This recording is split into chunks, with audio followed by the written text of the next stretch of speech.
안녕하세요. 사연 읽어주는 남녀입니다. 오늘도 와주셔서 감사드리며 그럼 오늘의 사연 바로 소개해드리겠습니다. 안녕하세요. 30대 초반의 직장인 여자입니다. 저는 최근에 짧은 결혼 생활을 마치고 일에만 전념하고 있는데요. 없던 시모가 갑자기 생기면서 겨우 2년밖에 안 되는 저의 결혼 생활은 제 인생에서 가장 괴로운 시간이었습니다.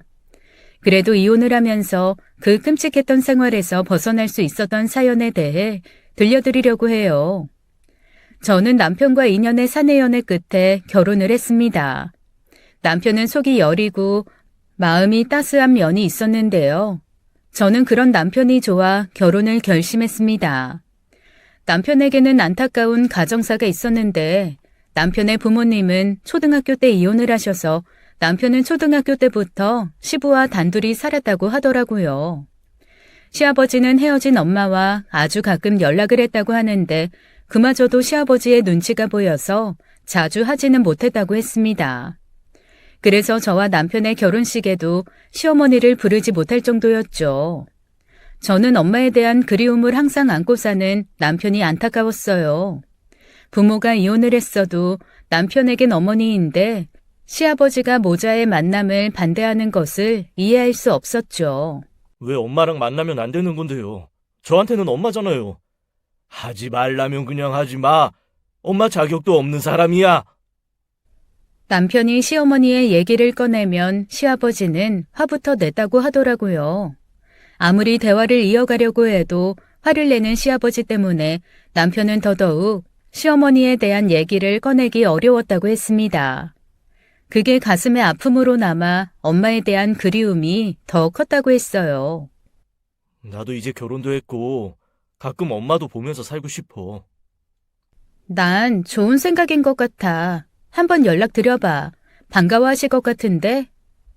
남편은 결혼을 하면서 시아버지의 그늘에서 벗어났으니 이제는 좀 더 편하게 시어머니를 보고 싶다고 말하더라고요. 저는 남편이 항상 엄마의 빈자리를 그리워한다는 것을 알았기에 좋다고 했습니다. 그 당시에는 남편이 시어머니를 찾는 게 당연하다고 생각했어요. 하지만 그때 저는 시어머니가 어떤 사람인지 몰랐기 때문에 시어머니라는 사람이 어떤 재앙을 몰고 올지 몰랐던 거였죠. 엄마한테 당신도 연락 좀 가끔 드려. 우리 엄마가 당신 되게 궁금하다고 하셨어. 시어머니와 연락이 닿은 남편은 오래도록 통화를 했다고 했습니다. 결혼 소식을 알렸더니 너무나 기뻐한다고도 하더라고요. 그리고 시어머니가 저에 대해서도 궁금해했다며 남편이 저에게 직접 연락을 해보라고 하는데 거절할 수 없었습니다. 나도 연락 드려볼게. 가끔 우리 엄마 만나서 식사도 같이 하고 여자들끼리 쇼핑도 가고 하면서 친해져 봐. 남편의 부탁이 조금은 부담스러웠던 것은 사실이었지만 남편 마음을 생각해서 저는 기꺼이 시어머니에게 먼저 연락을 했습니다. 안녕하세요. 어머님이 계신 줄은 알고 있었는데 제가 이제야 연락드리네요. 어머나, 우리 며느리구나. 시어머니는 제가 연락을 드리자마자 바로 저를 며느리라고 부르시더라고요. 솔직히 그때는 남편에게 좋은 영향을 주는 와이프가 된 것 같아서 뿌듯하기까지 했습니다. 어머님, 저희 집에 언제 한번 놀러 오세요. 식사라도 같이 하면 좋을 것 같아요. 아이고, 그렇게 말해주면 나야 고맙지. 언제 갈까?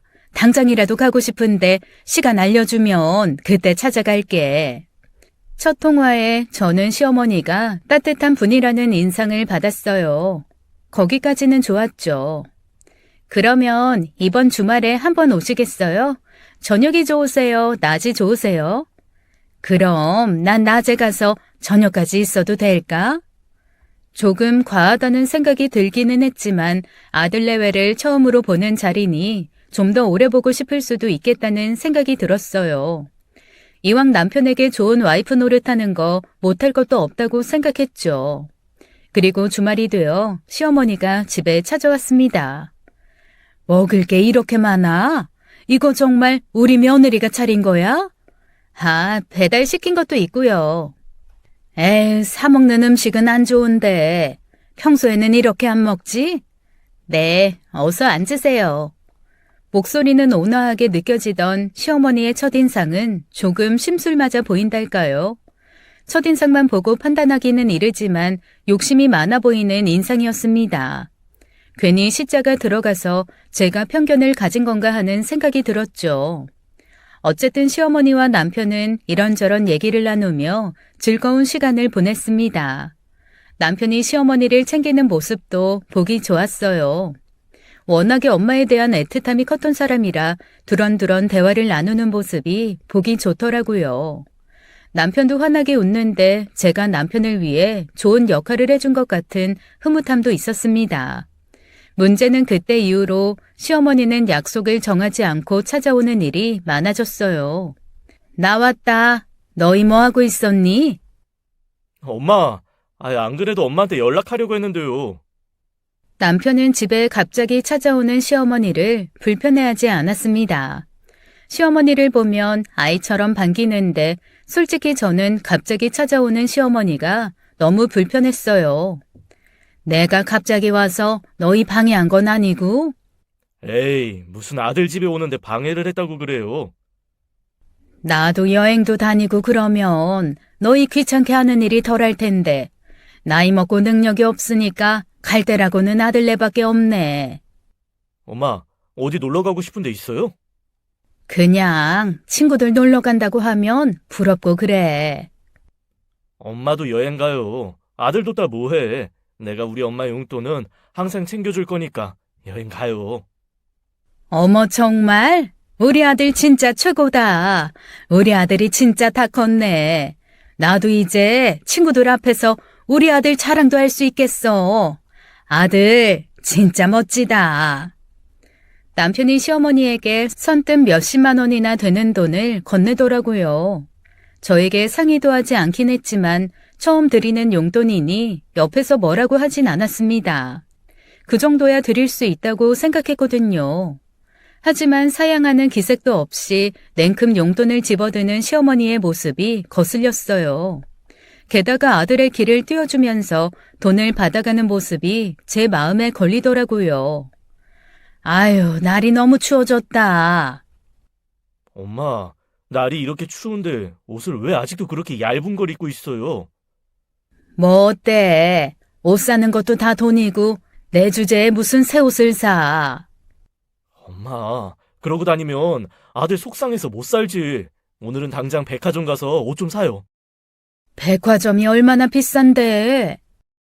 100만 원이면 한 2번은 살 수 있어? 130이면 3벌까진 살 수 있을 것 같아.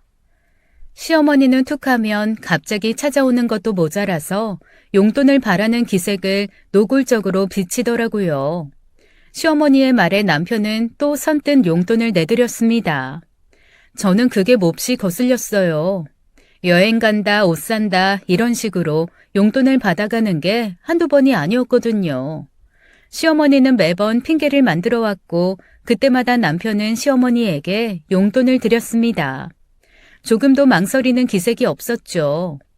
처음에는 몇십만 원, 그러다 100만 원이 넘어갈 때도 많았어요. 그런데 그게 쌓인 돈이 한 달 생활비 이상은 되었습니다. 용돈 주는 것도 한두 번이지 남편은 그런 식으로 시어머니에게 용돈을 자주 챙겨줬어요.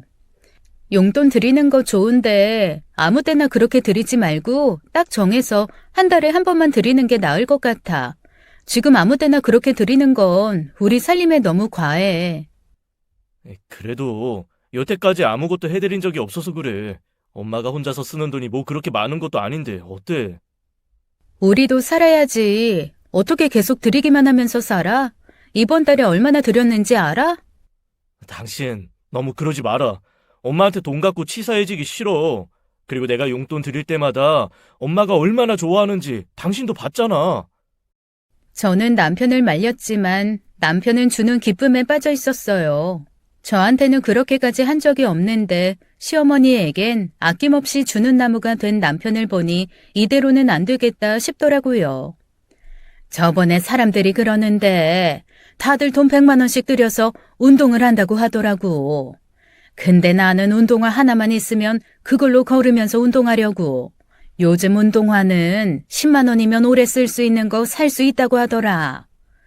시어머니가 이번에는 운동화를 핑계를 대면서 또 10만 원을 은근슬쩍 요구하더라고요. 저는 보다가 참을 수 없어서 한마디를 했죠.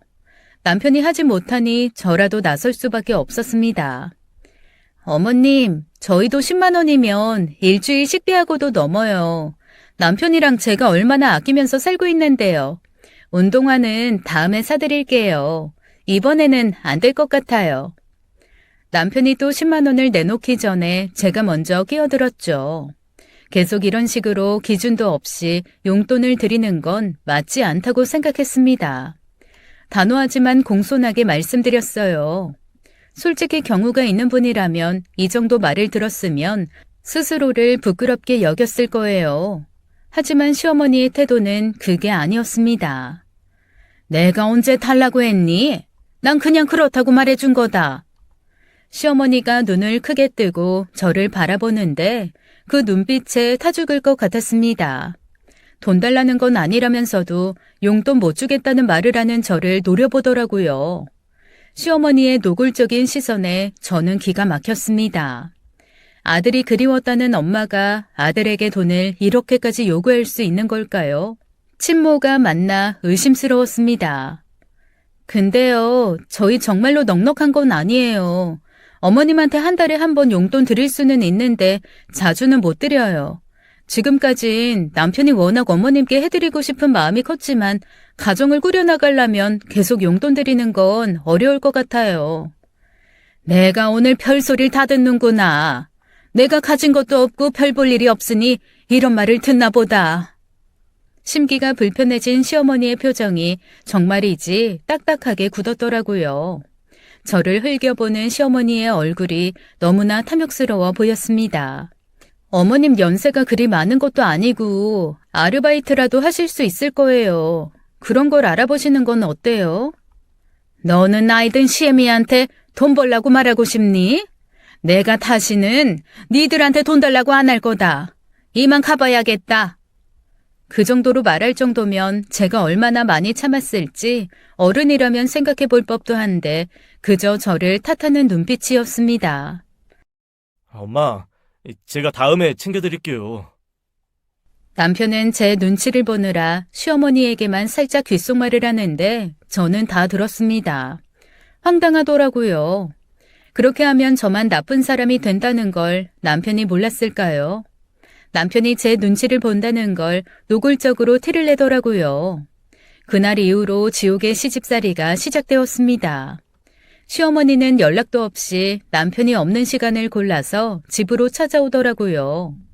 저는 퇴직을 하고 집에 있던 상황이라 집에 있다가 남편도 없이 시어머니를 마주하는 일도 있었습니다.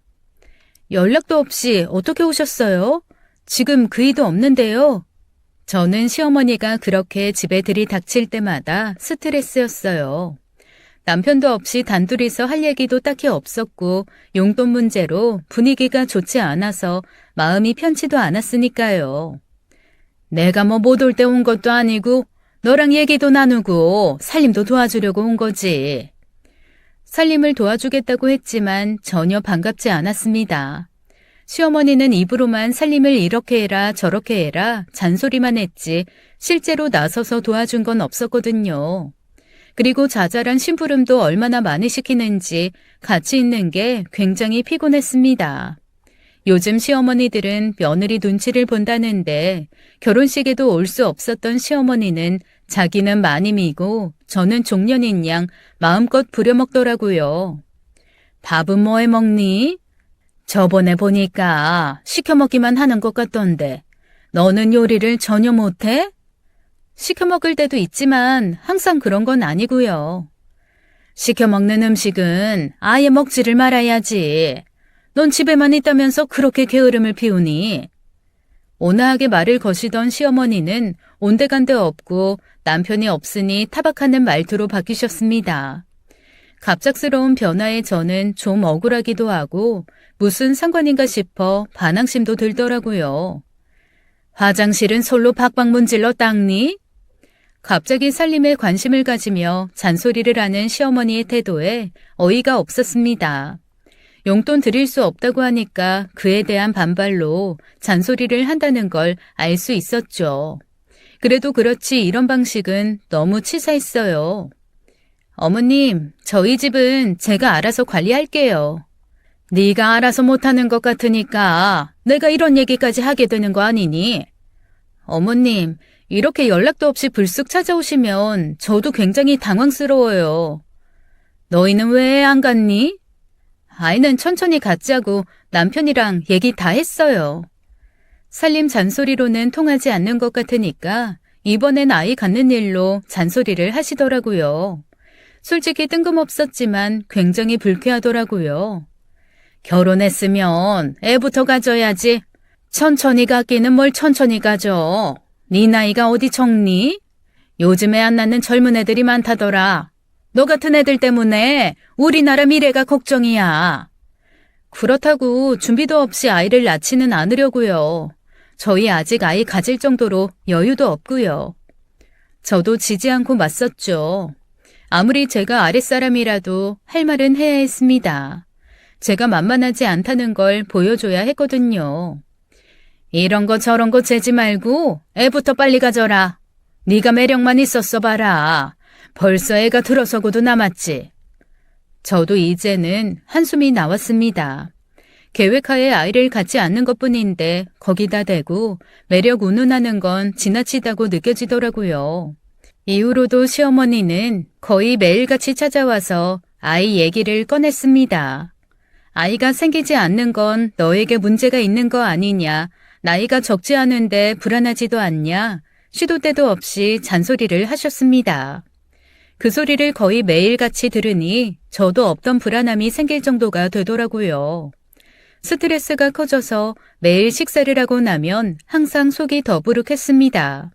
시어머니만 보지 않으면 속도 잠잠해질 것 같은데 시어머니는 하루도 그냥 지나가는 날이 없었죠.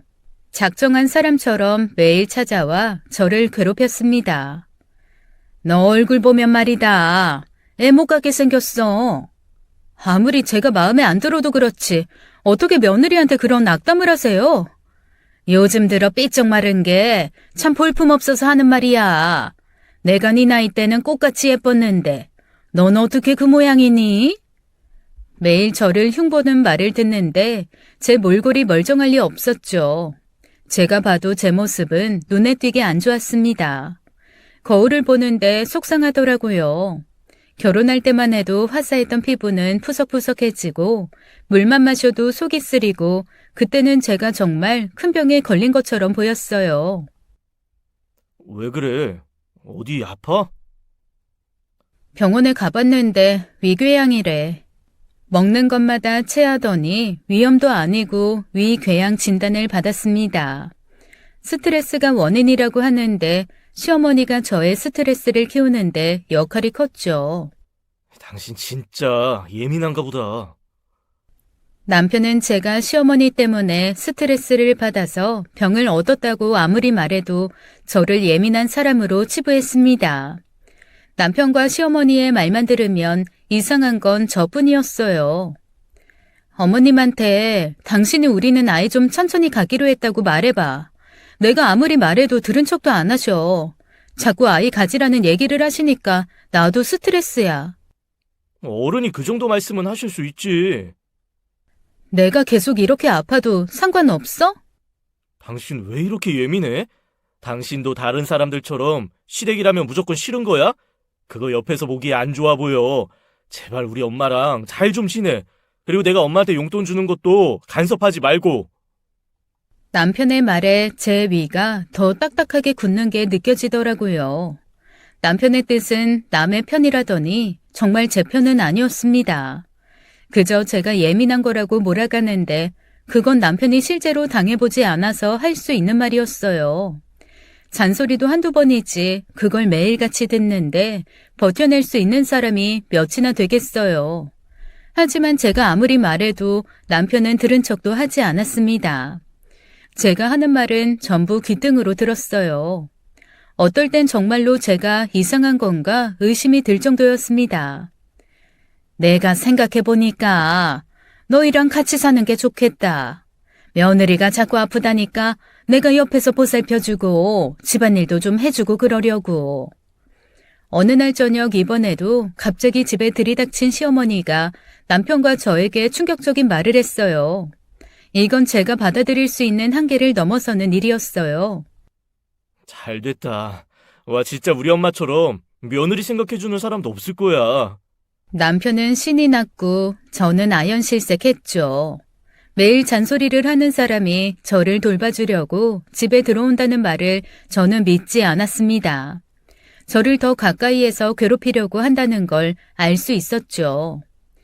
지금 살던 집도 있으실 텐데 저희 집에 들어오시면 그 집은 어떻게 하시게요? 그 집 계약 끝났어. 마침 갈 데도 없는데 잘 됐지 뭐.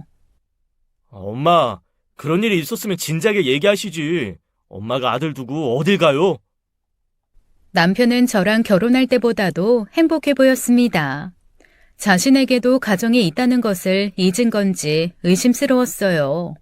남편은 저의 의견을 물어볼 생각도 하지 않더라고요.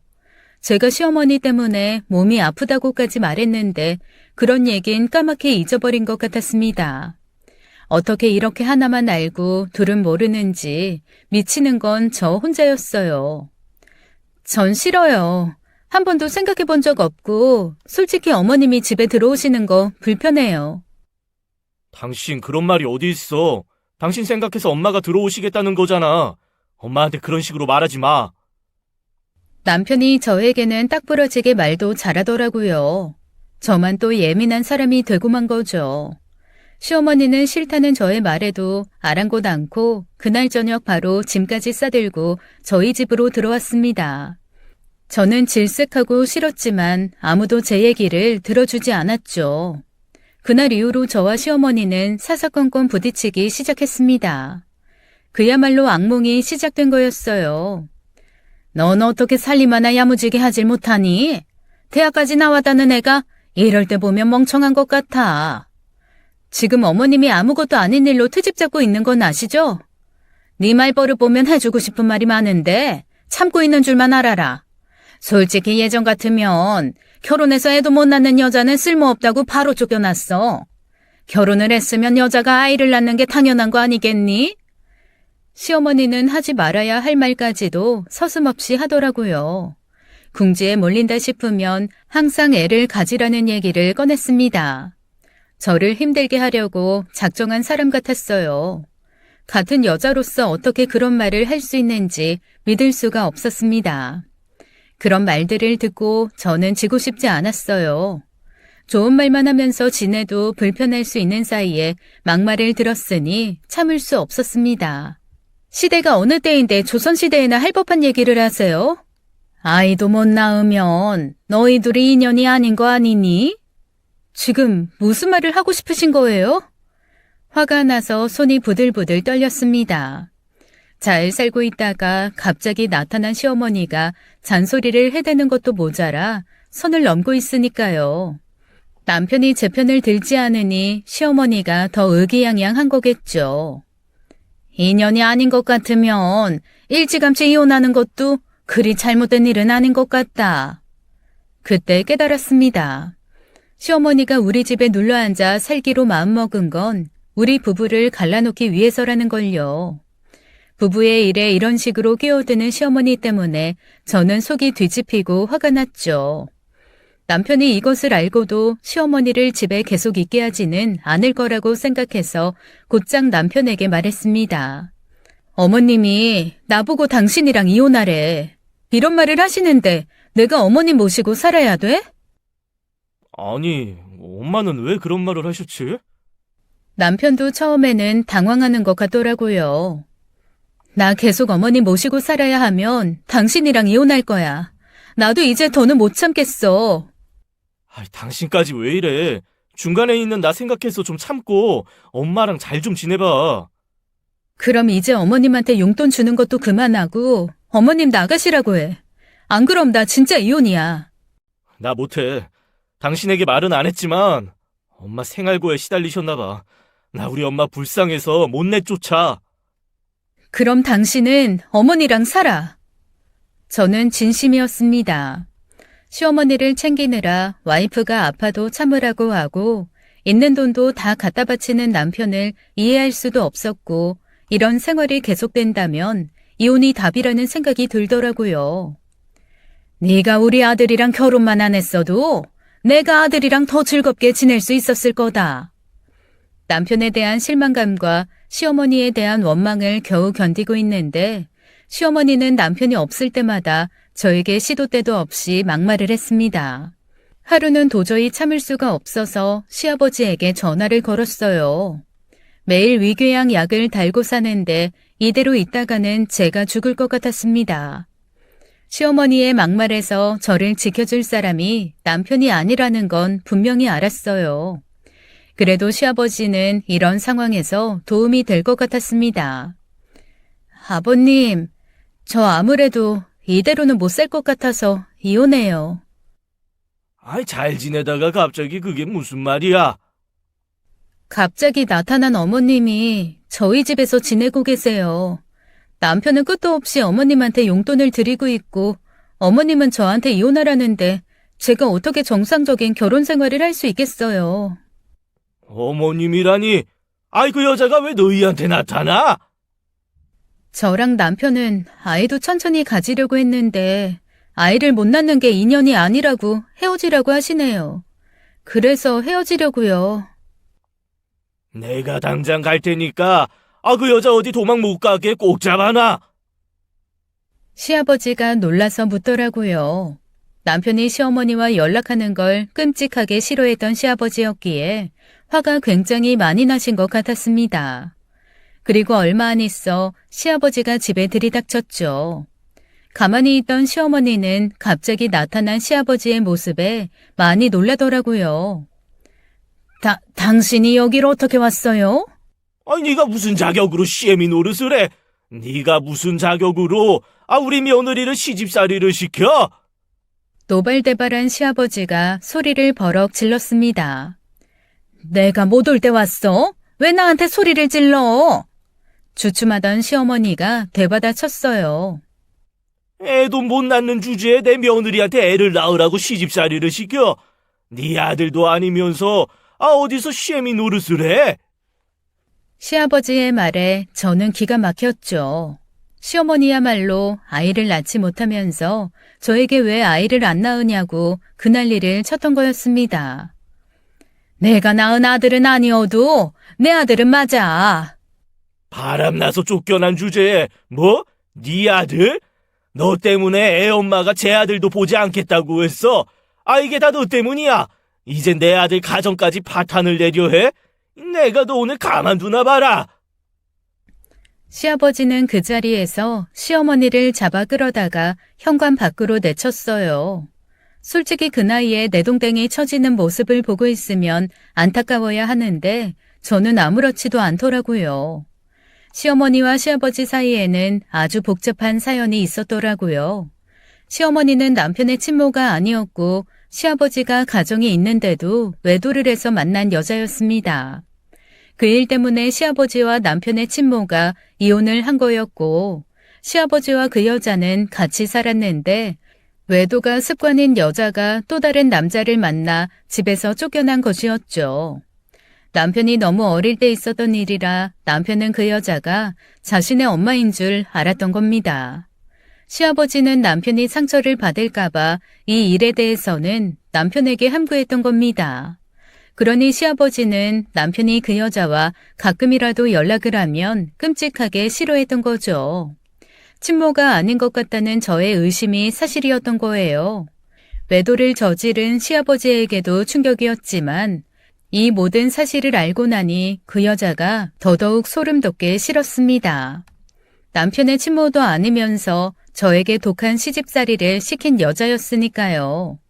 그리고 이제야 모든 게 이해가 되더라고요. 친아들이 아니니까 그렇게까지 돈을 요구할 수 있었던 거였어요. 하지만 한 가지는 이해가 되지 않더라고요. 어떻게 아이를 낳지 못하는 여자가 저에게 아이를 왜 안 낳냐고 그렇게 괴롭힐 수 있었던 건지 그건 도저히 이해할 수 없었습니다. 시어머니는 그 길로 집에서 쫓겨나고 저는 오랜만에 조용한 시간을 혼자서 보낼 수 있었어요. 엄마는 어디 가셨어?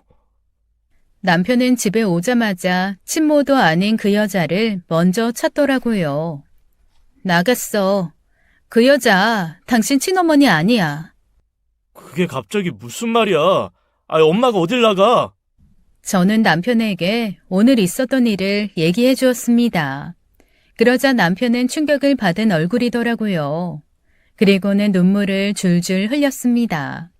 이제야 친모인 줄 알았던 사람이 자신을 이용했다는 것에 슬퍼서 운다고 생각했습니다. 하지만 남편은 아주 뜻밖의 말을 하더라고요. 우리 엄마 진짜 불쌍하다. 남편의 말에 제가 잘못 들은 줄 알았습니다. 남편은 착한 건지 멍청한 건지 그 와중에도 그 여자 걱정을 하더라고요. 얘기를 듣고도 엄마라고 부르는 남편을 보는데 솔직히 정남이가 떨어졌습니다. 당신 친엄마 아니니까 이제 찾지 마. 나도 그동안 그 여자 때문에 스트레스 많이 받았어. 그리고 불쌍해 하지도 마. 당신이 그동안 이용당한 거야. 남편에게는 잔인하지만 사실을 알려주었습니다. 하지만 남편이 제 얘기를 귀 기울여 듣는 것 같지는 않았어요. 그날 저녁 내내 충격을 받은 얼굴로 있는데 저도 더 길게 얘기하고 싶지는 않았습니다. 그저 이제는 시어머니에게서 완전히 벗어난 거길 바랄 뿐이었죠. 가짜 시어머니 때문에 몸까지 상하고 괴로웠지만 이제라도 그 여자만 없으면 남편과 다시 잘 지낼 거라고 믿었던 겁니다. 그리고 다음날 남편이 출근을 하고 집에서 혼자 집안일을 하며 시간을 보내는데 현관문 열리는 소리가 들렸습니다. 시아버지에게 쫓겨났던 그 여자가 다시 들어온 거였죠. 네가 네 시아버지 불렀냐? 시어머니는 다짜고짜 저에게 따지듯 물었습니다. 그렇게 망신을 당했으면 다시는 발걸음도 하지 못할 줄 알았는데 자기 발로 기어들어왔다는 게 놀라웠어요. 하지만 저는 절대로 당황한 내색을 하지 않았습니다. 네, 근데 여긴 왜 오셨어요? 제가 당당하게 물었습니다. 따지고 보면 그저 남편에게 돈 뜯어가며 저를 괴롭힌 사람일 뿐 그 사람은 제 시어머니가 아니었으니까요. 너 때문에 나 살 집도 잃고 너 때문에 아들도 잃었으니까 네가 나한테 돈을 좀 줘야겠다. 어이가 없어서 헛웃음이 나오더라고요. 저런 발상은 어떻게 생각해내는 건지 어이가 없었습니다. 그저 돈밖에 모르면 저런 소리를 할 수 있는 거겠죠. 따지고 보면 우리와 아무 상관도 없는 사람이 아이를 낳으라고 하고 이혼을 하라고 해놓고 무슨 돈을 내놔요. 어제 그 망신을 당하고도 부족해서 여길 찾아왔어요? 저는 말하면서도 화가 났어요. 자신이 저지른 짓에 반성은 안 하더라도 제 앞에 다시 나타난 것도 화가 났지만 그 와중에 뻔뻔하게 돈을 요구한다는 게 정말 열이 받았습니다. 네가 돈 주기 전까진 난 여기서 한 발자국도 못 나가니까 그런 줄 알아. 저는 그 말을 듣자마자 지갑에서 5만 원짜리를 꺼내 시모의 얼굴에 던졌어요.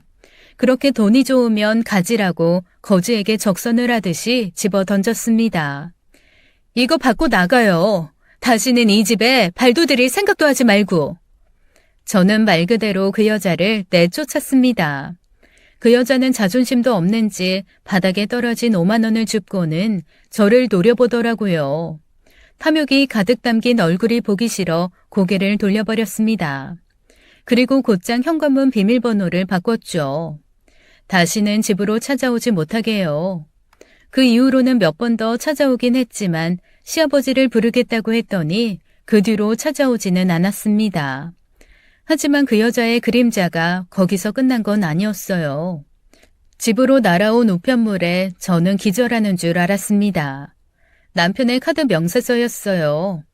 갚아야 할 카드빚이 1,000만 원이었습니다. 우리가 가전제품이나 가구를 산 것도 아니고 남편이 그렇게까지 많은 돈을 저와 상의도 없이 어디에 쓴 건지 알아야 했죠. 지피는 데는 있었습니다. 카드빚이 왜 이렇게 많이 나왔어? 남의 우편물을 왜 함부로 보고 그래? 남편이 예민하게 반응했어요. 우리는 서로의 수입과 지출에 대해서 투명하게 얘기하는 편이었는데 카드 명세서를 봤다고 남편이 짜증을 내는 건 처음 있는 일이었습니다. 이게 날아왔는데 내가 어떻게 안 봐? 설마 이 1,000만 원이 그 여자한테 들어간 돈은 아니지? 엄마가 갈 데도 없고 너무 힘들게 지내셔.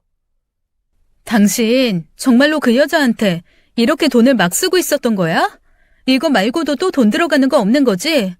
당신이 우리 엄마 내쫓아서 우리 엄마 지금 갈 데도 없어. 그래서 내가 원룸 월세도 내주고 있고 용돈도 드리고 있는데 안쓰러워 죽겠어. 각자 시어머니를 완전히 내쫓았다고 믿은 제 잘못이었습니다. 남편은 카드비 1,000만 원도 모자라 그 여자가 사는 집도 얻어주고 용돈도 현금으로 따로 주고 있었더라고요. 어떻게 제 말은 깡그리 무시하고 또 돈을 뜯기고 있는지 믿을 수가 없었습니다. 당신은 친엄마도 아닌 사람한테 왜 이렇게 휘둘리는 거야? 불쌍하잖아. 그래도 나 초등학교 때까지는 같이 살았던 사람이야. 나한테 엄마라고. 엄마의 빈자리가 너무 그리운 게 문제였을까요? 아니면 남편의 우유부단하고 너무 정이 많은 성격이 문제였을까요? 저는 남편의 엄마에 대한 지독한 그리움이 병처럼 느껴졌습니다. 그래서 말인데 우리 엄마 다시 집으로 모시는 게 어떨까? 당신이 나 좀 이해해줘. 나 엄마 없이 지내면서 진짜 그동안 많이 외로웠어. 이혼하자. 나 그동안 충분히 힘들었고 충분히 아팠어. 남편이 그렇게 말하니 이제야 제가 뭘 해야 하는지 분명히 보이더라고요. 더는 이런 남편과 함께 살 수 없다는 것이 확실해졌습니다. 그리고 남편이랑 이런 식의 대화도 전부 지긋지긋했어요. 남편은 한 번도 제 말을 귀 기울인 적은 없으면서 자신이 이해받기만을 바라고 있었습니다. 그럼 저는 누가 이해해 줄까요? 적어도 제 앞에 서 있는 남자는 아니라는 것을 확실히 알 수 있었습니다. 더는 믿을 수 없는 사람, 이제는 인연이 다한 사람일 뿐이었죠. 그런 식으로 말하지 말고 내 입장에서 진지하게 한번 생각해줘. 홧김에 하는 말 아니고 이제 내가 나갈 테니까 네 엄마랑 잘 살아봐. 저는 그날 바로 짐을 싸서 친정으로 갔습니다. 친정에서는 갑자기 짐을 싸들고 온 저를 보고 깜짝 놀라시더라고요. 저는 그동안 있었던 일들을 설명했고 얘기를 듣던 친정엄마는 격하게 화를 내셨습니다. 그런 일이 있었으면 진작에 얘기를 했었어야지. 시아버지가 해결해 주셨다고 생각했어. 네 남편한테 아주 크게 실망했다. 네가 다시 합치겠다고 해도 내가 반대할 거니까 그런 줄 알아. 친정에서도 있을 수 없는 일이라며 크게 화를 내셨어요. 저는 2년 동안 결혼 생활을 했던 그 집보다 친정에서 훨씬 마음이 편했습니다. 위궤양을 앓았던 것도 며칠 만에 나아지더라고요. 몸이 낫자마자 저는 곧바로 남편에게 이혼 서류부터 보냈습니다. 그리고 전에 다니던 직장에서 연락이 와서 새 프로젝트 때문에 입사 제안까지 받았어요. 전 직장에서 저의 경력을 좋게 봐준 덕분에 가능했던 일이었습니다. 문제는 다시 입사를 하면 남편을 마주쳐야 한다는 것이었지만 상관없었어요. 저는 일하는 게 좋았고 결혼 생활도 끝난 마당에 신경 쓰지 말자고 생각했죠. 그리고 무엇보다도 남편 때문에 직장에서의 좋은 기회를 놓치고 싶지 않았습니다. 그렇게 저는 다시 회사로 나가게 되었어요. 예상했던 대로 회사에서 남편을 마주치게 되었습니다. 아무리 화가 나도 그렇지 집을 나가면 어떡해. 전화는 왜 안 받아? 우편으로 이혼 서류 보내면 다야? 나 그거 찢어버렸어. 이제 집으로 돌아와. 출근 첫날에 남편은 저를 붙잡아 비상 계단으로 부르더라고요. 남편은 아직도 우리가 다시 잘 지낼 수 있을 거라고 믿는 눈치였습니다. 마치 우리가 다투었을 뿐 정말로 이혼할 리 없다고 믿는 것 같았어요. 하지만 저는 아니었습니다. 어떻게든 빨리 헤어지고 싶다는 생각만 하고 있었죠. 홧김에 이혼하자는 거 아니야. 부탁이니까 빨리 이혼해줘. 그런 남편을 보면서 한때는 이 비상계단에서 몰래 입을 맞추기도 했었는데 우리가 어쩌다 이 장소에서 이혼을 말하게 된 건지 서글프게 느껴졌어요. 나 이제 엄마랑 연락 안 해. 그렇게 죽고 못 살던 가짜 엄마랑 갑자기 왜 연락을 안 하는 건지 궁금하더라고요. 이제 와서 왜? 엄마가 돈 좀 빌려달라고 해서 대출까지 해서 드렸는데 갖고 사라졌어. 그 뒤로 연락이 아예 안 돼. 나도 이번에 제대로 깨달았어. 그 여자는 나를 아들로 생각한 적이 없었던 거야. 당신 나가고 나한테 돈 달라는 말을 거의 매일같이 했어. 사치스럽기도 또 얼마나 사치스러운지 이것저것 사는 것도 많았어. 내가 도저히 버틸 수 없어서 대출까지 받은 거야. 우리 갈라놓은 것도 나한테 돈을 받아내려고 그랬던 것 같아. 그러니까 저와 남편 사이를 갈라놓은 시어머니의 의도는 분명했습니다. 남편이 혼자가 되면 자기가 다루기 더 쉬워질 것 같으니 이혼을 시키려고 했던 거죠. 하지만 남편이 조금만 현명했더라면 우리가 헤어지는 일은 없었을 거예요. 하지만 똥인지 된장인지 찍어 먹어봐야 아는 사람이 제 남편이었습니다. 그 여자에게 제대로 놀아난 거죠.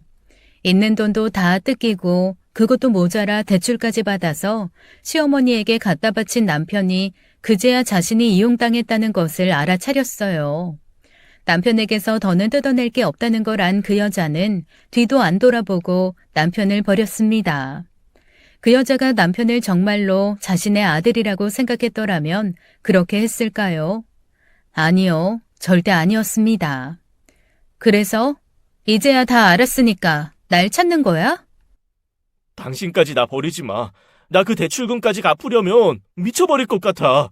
이제 당신도 일하니까 우리 같이 대출금 갚고 이제 우리 둘만 행복하게 살자. 나 이제 당신한테 잘할게. 혹시나 했던 제가 바보였어요. 남편은 자신의 잘못을 깨닫고 저에게 사과를 하는 게 아니었습니다. 대출금 같이 갚을 사람이 필요했을 뿐이었죠. 말 같지도 않은 소리에 헛웃음이 나오더군요. 버려지고 나서야 제 생각이 났다는 남편이 저에게 대출금까지 같이 갚자는데 저는 남편을 한 대 때려주고 싶다는 생각까지 들었습니다. 남편이 너무나 멍청하고 한심해서 남편이 안쓰럽다고 느끼는 마음까지 전부 증발하는 게 느껴지더라고요. 그래? 대출받은 게 대체 얼만데? 1억 5천 정도 돼. 그 잠깐 사이에 1억 5천이나 대출을 받았다는 말을 들으니 기가 차서 헛웃음이 나왔습니다. 남편은 저에게 부끄럽지도 않은 모양이더라고요.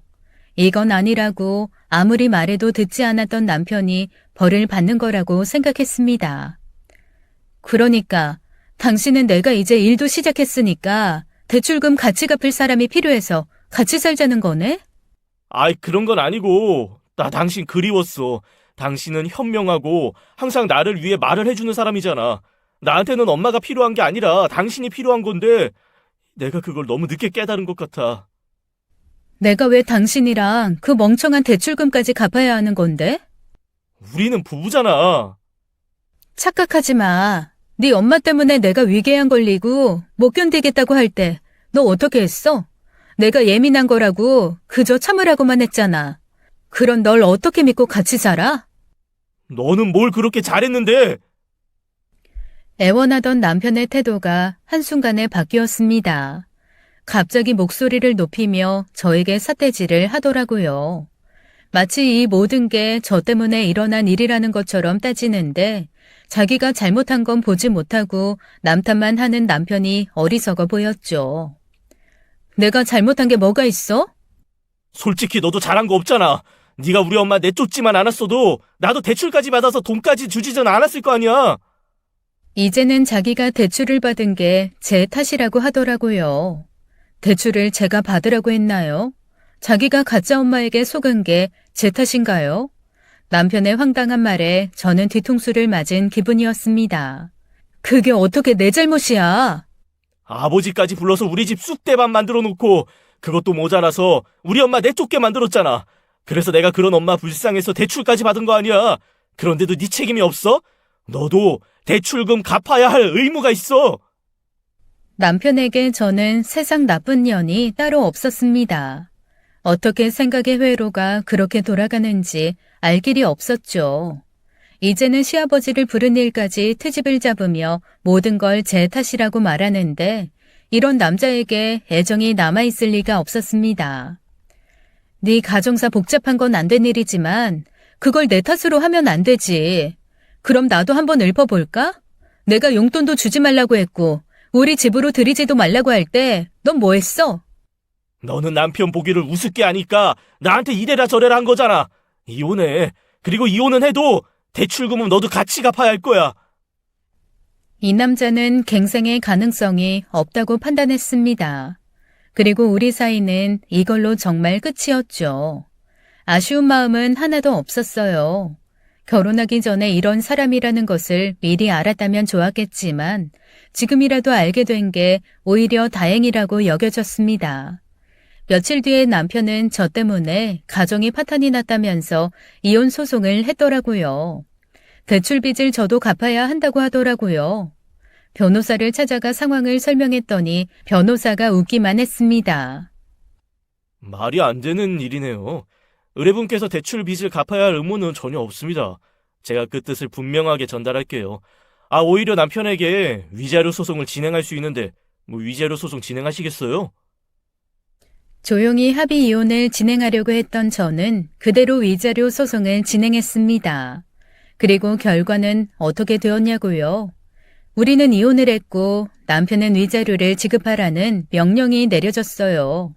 그리고 제가 대출금을 갚아야 할 의무는 전혀 없다고 판결이 내려졌습니다. 법원 판결은 당연한 일이었죠. 나 대출금 갚는 것도 힘든데 위자료까지 내는 거 무리야. 나도 그때는 화가 많이 나서 그랬어.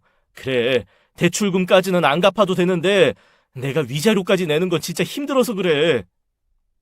그랬더니 남편이 저에게 전화를 해서 애원을 했어요. 전부 제 잘못이라며 소리치며 대출금을 갚으라고 할 때와는 완전히 딴판이었습니다. 그게 더 꼴보기 싫었어요. 그렇게 찌질해 보일 수가 없었습니다. 저는 대답도 하지 않고 전화를 끊었어요.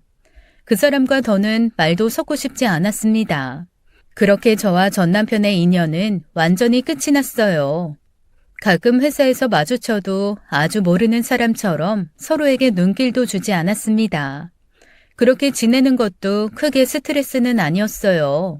그저 모르는 사람이다 생각하니 불편한 일도 아니더라고요. 전 남편을 봐도 그저 돌덩이라고 생각하니까 그런 대로 지낼만 했습니다. 그리고 남편에게 신경 쓸 수 없는 더 큰 이유가 있었습니다. 안녕하십니까. 경력직으로 새로 입사한 김재원이라고 합니다. 저에게 새로운 인연이 찾아온 것이었죠. 같은 부서에 경력직으로 입사한 친구가 동료가 되었는데 저를 유독 잘 따랐습니다. 우리 부서에는 대부분 나이가 많은 분들만 계시는데 1살 어린 제 또래의 동료가 생기니 저도 반가워 잘 챙겨주었죠. 재원 씨와는 둘이 남아 야근을 하는 일도 많았고 야근을 마치고 맥주 한잔 마시는 일도 종종 있었습니다. 결혼 한 달 앞두고 파혼을 한 거예요. 알고 보니 다른 사람을 만나고 있더라고요. 파혼을 한 것보다 배신을 당했다는 게 더 충격이었어요. 그리고는 사람 만나는 게 겁이 나더라고요. 재원 씨는 사내 연애를 하다가 결혼을 앞둔 사람과 파혼을 하고 직장을 옮겼다고 하더라고요. 저는 비슷한 아픔을 겪은 재원 씨의 얘기를 귀 기울여 들어주게 되었습니다. 나는 이혼했어요. 2년 결혼 생활하다가 헤어졌는데 지금은 마음이 편해졌어요. 그런 일이 있었는 줄은 몰랐어요. 그럼 과장님은 다시는 남자 만나기 싫어요? 예전엔 그렇게 생각했는데 지금은 아니에요. 좋은 사람 있으면 만나야죠. 잘 됐다. 재원 씨와는 대화가 잘 통했어요. 저보다 1살 어렸지만 어른스러운 면이 있었고 전 남편은 우유부단한 면이 있었지만 이 사람은 친절하면서도 단호한 것이 마음에 들었습니다. 우리는 자연스럽게 가까워졌어요. 서로 사귀자는 말을 하지는 않은 상태로 우리는 썸을 탔습니다. 거의 매일 저녁마다 둘이 식사를 함께 하거나 맥주 한 잔을 마시며 데이트를 했어요. 대단한 데이트도 아니었지만 그것만으로도 제 삶에 활력이 생겼습니다. 요즘 왜 이렇게 예뻐졌어? 연애라도 하는 거 아니야? 오랜만에 느껴보는 설렘에 저는 다이어트를 하지 않았는데도 살이 빠지고 피부도 생기 있게 느껴졌습니다. 하루는 재원 씨와 둘이 술을 마시는데 매일 대중교통을 이용하던 재원 씨가 그날은 차를 가져왔다고 하더라고요. 차 가져왔는데 술 마시면 어떡해요? 오늘은 대리기사님 부를 거예요. 내가 직접 운전하는 건 아니지만 내 차로 집까지 데려다주고 들어갈게요. 매일 택시 태워서 보내주는 게 마음에 걸려서 일부러 차 가져왔어요. 재원 씨와 둘이서 맥주를 마시고 신나게 대화를 나누고 시간이 많이 늦었길래 대리를 불렀습니다. 그리고 저는 깜짝 놀랐어요. 대리를 불렀는데 나타난 사람이 전 남편이었습니다. 대리 부르셨죠? 급하게 뛰어온 전 남편은 저를 알아보지 못하고 재원 씨를 향해 생글생글 웃으며 묻더라고요. 네, 기사님. 일단은 여기 여자분 먼저 데려다 드리고 저희 집으로 가려고요. 그것도 가능하죠? 그 순간 전 남편이 저를 알아보고는 얼굴이 하얗게 질리더라고요. 그리고는 저와 재원 씨를 번갈아 바라보았습니다. 아직 회사 생활을 한 지 얼마 안 된 재원 씨는 전 남편이 회사 사람인 줄 모르는 것 같더라고요. 하지만 전 남편은 재원 씨를 알아보는 것 같았습니다. 죄송합니다. 다른 기사 알아보셔야겠어요. 전 남편이 도망치듯 자리를 떠났고 저와 재원 씨는 다른 대리기사를 불러 집으로 가야 했어요. 솔직히 놀라긴 했지만 전 남편이 신경 쓰이거나 그렇진 않았습니다. 이제는 각자의 인생을 사는 거니까 그러려니 했습니다. 대출금을 갚기 위해 대리운전도 하고 있나 보다 했죠. 많이 예뻐졌네. 재원 씨와 헤어져서 집에 들어가려는데 전 남편이 제 앞을 막아 서더라고요. 어떻게 된 일이야? 너 저 자식이랑 만나는 사이야? 내가 대답할 의무는 없는 것 같은데? 대출금 갚아야 할 의무가 없었던 것처럼. 갑자기 제 앞을 가로막고 서 있는 전 남편의 존재가 귀찮기만 했습니다. 제가 누구를 만나던 말던 그걸 간섭하려 한다는 게 짜증이 날 뿐이었죠. 아무리 그래도 나랑 같은 회사에 다니고 있는데 이건 너무한 거 아니야? 헤어진 사이에 신경 쓸 일은 아니잖아. 너 나 보라고 일부러 그러는 거지? 너 아직도 나한테 미련 있는 거지? 전 남편의 착각이 황당하기만 하더라고요. 꼴값도 그런 꼴값이 없었어요. 미안한데 이혼 이후로 당신 생각해 본 적 한 번도 없거든? 저는 이미 너무 피곤했고 전 남편과 대화를 나누는 상황이 지치기만 했습니다. 요즘 설레고 좋기만 했는데 전 남편과 대화 몇 마디 나눈 것만으로도 기분이 확 잡치더라고요. 당신이 이러면 나도 연애할 거야.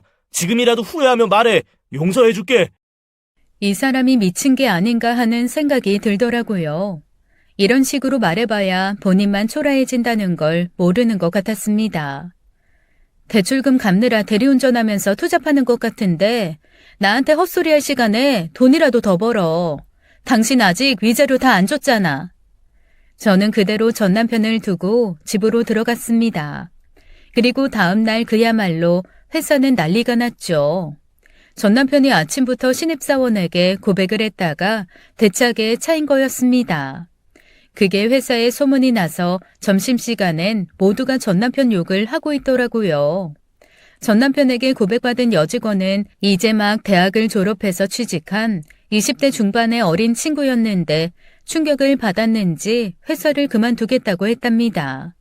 정말이지 이 남자의 바닥은 어디까지인가 놀라울 뿐이었어요. 제가 남자를 만나는 게 열이 받았는지 홧김에 어린 신입사원에게 고백을 한 거였어요. 미친 게 아니고서야 어떻게 그런 짓을 할 수 있는 건지 저는 그런 남자가 제 전남편이라는 게 창피했습니다. 고백받은 여자는 대체 무슨 죄라고 그런 짓을 벌인 건지 정말 집 밖에 모르는 인간이었어요. 회사에서는 신입사원을 잘 달래서 그만두지 못하게 했고 전 남편은 며칠 뒤에 스스로 회사를 그만두었다고 했습니다. 그리고 저는 재원 씨와 사람들을 여전히 잘 만나고 있어요. 재원 씨와 결혼을 할지 그냥 이렇게 연애만 하다가 끝날지는 저도 모르겠네요. 지금은 일하면서 연애도 하고 또 저만의 시간을 갖는 것이 좋아서 그 이유에 대해서는 생각하지 않고 있습니다. 집에서는 새로운 인연이 생겼으면 얼른 결혼도 하라고 말하지만 저는 조금 망설여지기는 해요. 결혼은 인내해야 하는 것도 많지만 또 참는 게 능사는 아니라는 걸 배워서인지 결혼을 한다는 게 겁이 나기도 합니다. 그래도 한 가지는 확실해요. 저는 이혼을 한 걸 후회하지 않아요. 그때 참지 않은 게 정말 다행이라고 생각합니다. 제 사연을 들어주신 모든 분들도 절대로 참기만 하지는 않았으면 좋겠어요. 참지 말아야 하는 순간에도 참으면 호구가 된다는 걸 아셨으면 좋겠습니다. 긴 사연 들어주셔서 감사합니다. 지금까지 사연 읽어주는 남녀였습니다. 끝까지 시청해주신 여러분 감사드리며 저희는 다음 사연으로 돌아올게요. 감사합니다.